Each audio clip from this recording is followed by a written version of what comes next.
Hello, in this video we're going to be talking about one of the big mysteries of astrophysics today, dark matter. This is a very actively researched topic. Right now, dark matter is a big mystery where we apply our understanding of physics and see that the observational evidence does not match. And so we are on the search for dark matter. And what it comes down to is describing the rotation of galaxies. So we'll talk about how this comes up, and then we'll talk about some possible explanations or candidates that could describe what this dark, mysterious dark matter is. So, really, where this comes from is the idea of looking at distant galaxies and trying to figure out basically how much mass there is. How many stars, what's their total mass, because the galaxy is just a rotating object. And so we can still apply ideas like circular motion to the stars on the outside of a galaxy. So, what we're going to look at to kind of set this up is called a rotation curve. And a rotation curve tells us how quickly things are orbiting at different distances away from the center. So, what we're going to look at is rotational speed versus distance from center. So, we're going to look at a galaxy, like here's a spiral galaxy, um, and we can talk about how quickly the stars on the outer rims are orbiting, because of course all stars orbit um, in this spiral galaxy. They're orbiting probably a supermassive black hole at the center here, and so they're spinning around, and just like the moon orbiting the Earth, there's a gravitational force that acts as a centripetal force that causes this thing to move in a circle. So by measuring and investigating how quickly stars are moving, we can say some things about the total mass of a galaxy, maybe. And these rotation curves specifically can give us some pretty detailed understandings of how the mass is distributed and where it is, because we can look at how quickly stars are orbiting in the very center, how quickly stars are orbiting out here, how quickly they're orbiting here and here. And so we make a graph of rotational speed against the distance from the center of the galaxy. And it turns out that gives us some interesting results. First, we're going to look at what should happen according to our understandings of basic, like Newtonian gravitational physics. All right, just to give you a sense of how we do this, because it might sound crazy to measure how quickly stars are orbiting, even though they're moving very quickly, on the galactic scale, you can't exactly watch one and watch it orbit the center of a galaxy. Not in your lifetime. But we can look at redshift and blue shift. So what we do is we look at distant galaxies, and ideally we get a galaxy that we can kind of see side on. So you don't exactly want to see the pretty picture of the spiral from the top, like here. You really want to see it kind of side on. So you're looking at, the side of the pizza. You're looking at the crust, and we can see it now because there's going to be portions of it. If these stars are rotating, some of the stars will be moving away from us, whereas some of the stars will be moving towards us. And of course, knowing what we know about Doppler effect, that means the light spectrum from the stars over here is going to be red shifted. The light spectrum from the stars over here is going to be blue shifted. And naturally, we can use our understanding of the Doppler effect to measure their speed then relative to us. And so I can figure out how quickly these are moving away, how quickly these are moving forward. The idea is if I'm the same distance in either direction, that should be the same speed, just in opposite directions. And we can figure out then the velocity, the rotational speed of these stars just by measuring redshift and blue shift. So there's lots and lots and lots of galaxies that we've studied this way. All right, so let's look at some of this math. We are going to consider first the stars at the edge of the galaxy because they're a little bit easier. They are a very straight up application of our regular orbital mechanics. Okay, so here's a star. We'll call it little m, the single star. And we have the whole rest of the galaxy. So this is a star on the very outer edges of the disk, the galactic disk. So we can say for our purposes that basically all of the mass of the galaxy is inside of the orbit of this star. It's orbiting almost the whole rest of the galaxy. And if you remember from the law of gravitation, you can always treat a mass that you're orbiting as though it is a point mass at the very center. So even though this thing is orbiting a galaxy that's all smeared out and has spiral arms maybe, or whatever, as long as it's orbiting around the outside of the galaxy, we're going to treat it as though all the mass of the galaxy is right here, a point mass. We'll call it capital M, so things are very easy. And basically, we're just applying the ideas of centripetal force and Newton's law of gravitation here. The gravitational force between the star and the galaxy is given by the law of universal gravitation, aka lug. And of course, that would be acting as the centripetal force. That is the force causing this thing to move in some kind of circular orbit. And so we're going to use mv squared over r, the centripetal net force equation. Just like any orbiting object, then I set these things equal. The mass of the thing orbiting does not matter. It doesn't matter what kind of star we're looking at. Every star that is that distance away should orbit at the same speed. And we can solve for the orbital speed. No big surprise. Hopefully, we get the orbital speed equation. Same exact thing. So we can treat this like an object orbiting a point mass that is the mass of the galaxy. So what this shows us, the important thing when we solve for v, just like any orbiting object, the rotational speed of that star should be proportional to 1 over the square root of the distance. So that tells us what this rotation curve should basically look like at the outer edge of this galaxy. As I get further away, the rotational speed will decrease by a kind of square root factor. So it's going to be sort of a more gradual curve downwards. So this is what we expect when we see stars far from the center of the galaxy. We can next look at stars near the center of the galaxy, which are a little more exciting. Because here, if I have a star, so this is my spiral galaxy. If I have a star somewhere in the middle, even like before the arms, say, really start, then it's definitely not fair to assume that all of the mass of the galaxy is inside. So what we need to do is figure out how much mass is, we say, enclosed by the star's orbit. Because however much mass is in here, if the star is orbiting like this, that's the mass that's actually pulling it inwards and causing it to orbit. And because of symmetry, all of the mass outside is essentially going to cancel out and really not matter at all to the orbit of this star. It's just the mass on the inside that has a net effect of pulling it inwards. So I can still treat this mass as a point mass at the center, but I need to figure out how much mass is here because it's not the full mass of the galaxy.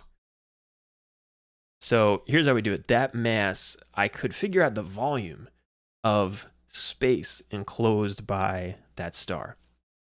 I could treat this more or less like a sphere at the very center here, and I can figure out how big that area is, and I could calculate a volume. And what I can also use then is density. I can find the density of matter in that galaxy. So we're going to use our definition of density, that is mass per unit volume.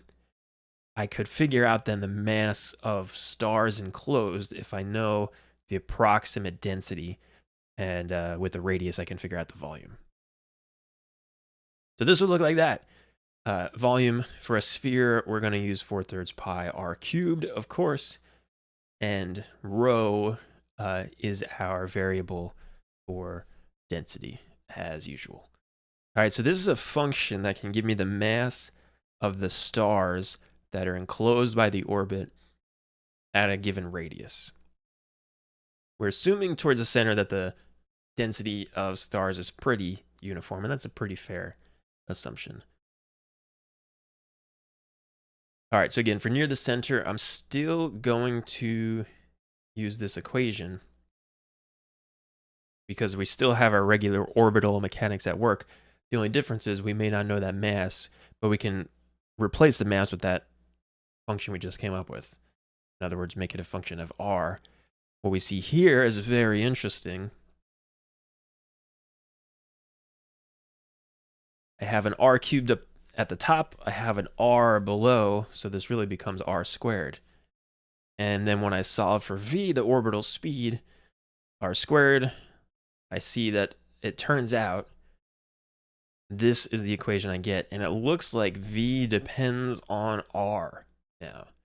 And there's a whole bunch of other factors that show up in the center. This is a data booklet equation. In this equation, of course, v is the rotational speed that we're talking about. G is the constant in the front of your data booklet. Rho is the density, and r is the radial distance from the center of the galaxy.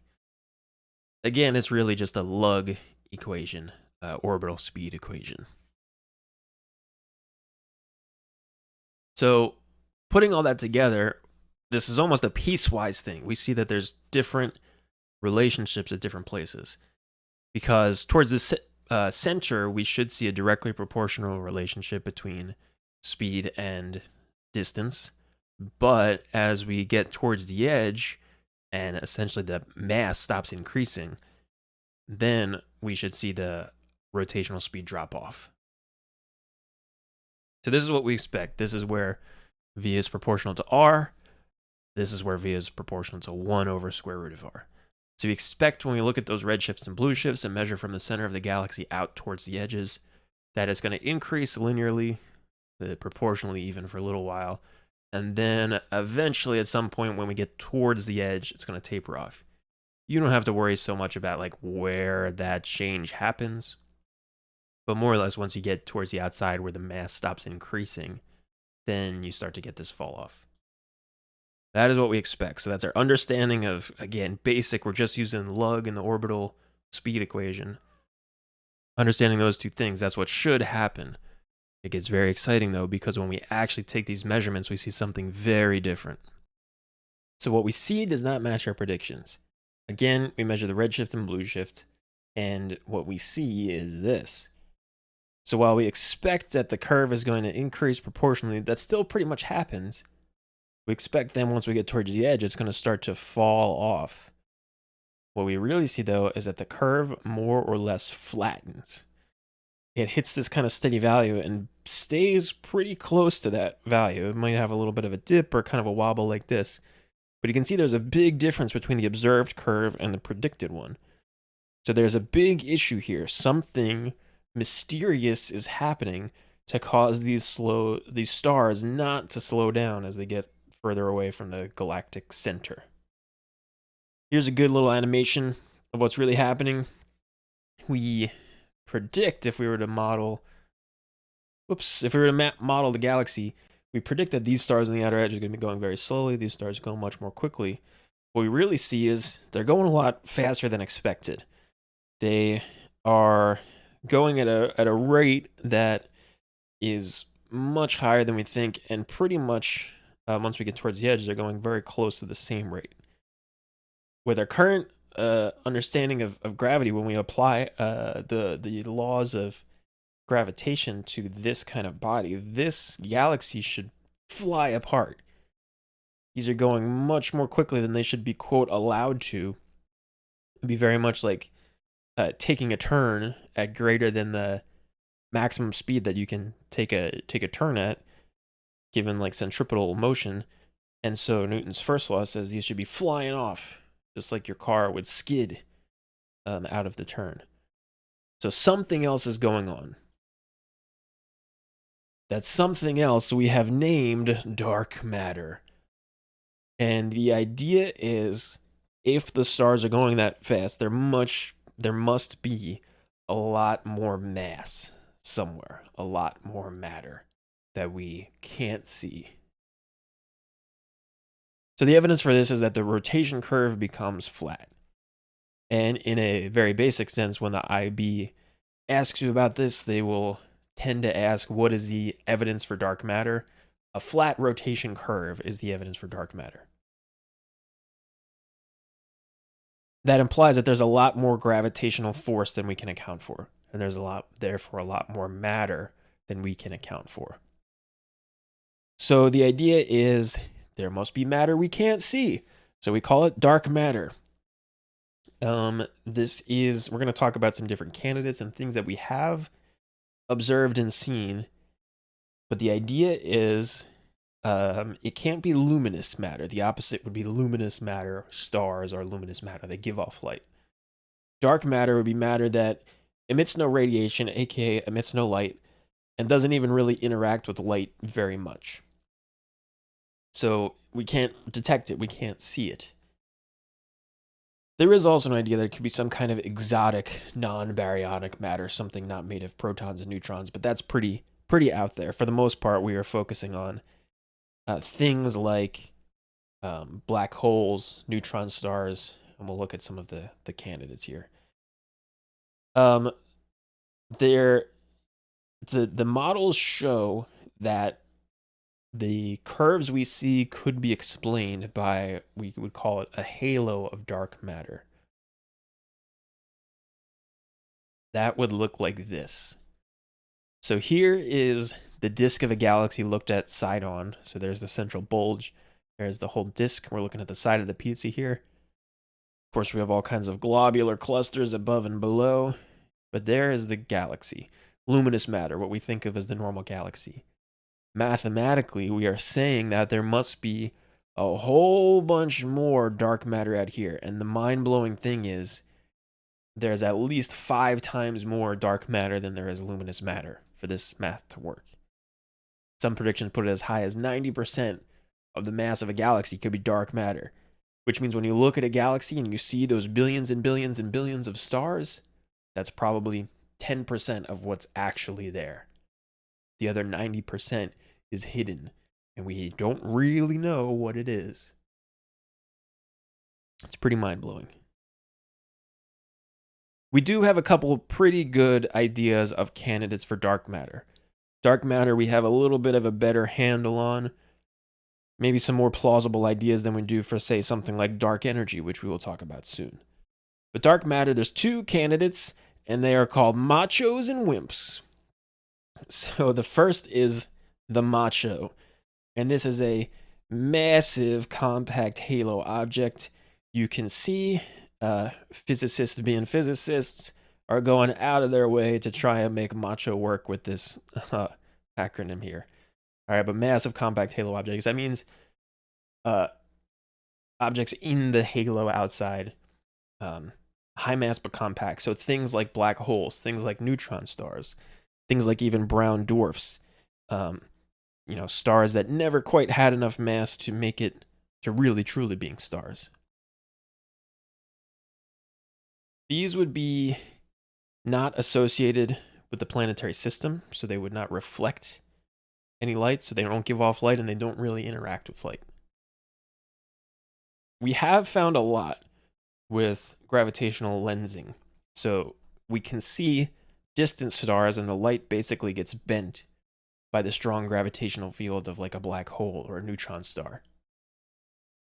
So we're getting more and more detail on these, and there have been a lot of efforts in the last couple decades really to search for MACHOs, to really get some precision studies going and find these. And we found a lot. There's for sure a lot of black holes, neutron stars, brown dwarfs, things like this, even outside of the rim of the galaxy, that could make up for a lot of this missing mass, but not enough. Definitely not enough. There's a lot, but it can account for, at the best estimate right now, maybe 20% of the missing mass. So it seems clear that MACHOs make up a good percentage of the dark matter, but not even the majority of it. And MACHOs alone cannot explain all of this, quote, missing mass. So we have another type of candidate. The first one is called the MACHO, so naturally the next one is called a WIMP. And this is a weakly interacting massive particle. So this is really where we talk about non-baryonic matter. Subatomic particles, though. One big candidate is the neutrino. The neutrino, you'll remember, is part of the standard model, and it is a very, very, very, very, very, very, very, very small chargeless particle. So neutrinos, they're all over the place. There's billions passing through you all the time. Because they have no charge and almost no mass, they basically don't interact with normal matter. If you want to detect a neutrino, you have to build a detector way underground and make it gigantic. It's very, very, very hard to detect these. So one idea, especially early on, was that maybe neutrinos, maybe all of these little tiny bits of mass, because they do have some mass. It's basically zero, but in recent years, they have measured that neutrinos indeed have mass.